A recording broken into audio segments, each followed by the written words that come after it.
Today I am talking about how to use dip to white effect in Adobe Premiere Pro.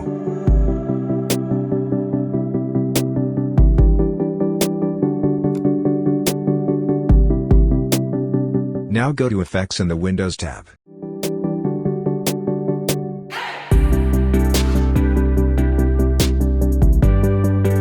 Then type dip to white.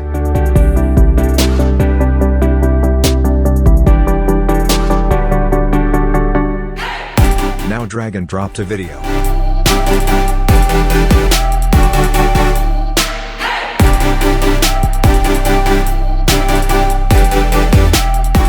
This way you can even put two videos in the middle. Thank you watching my video.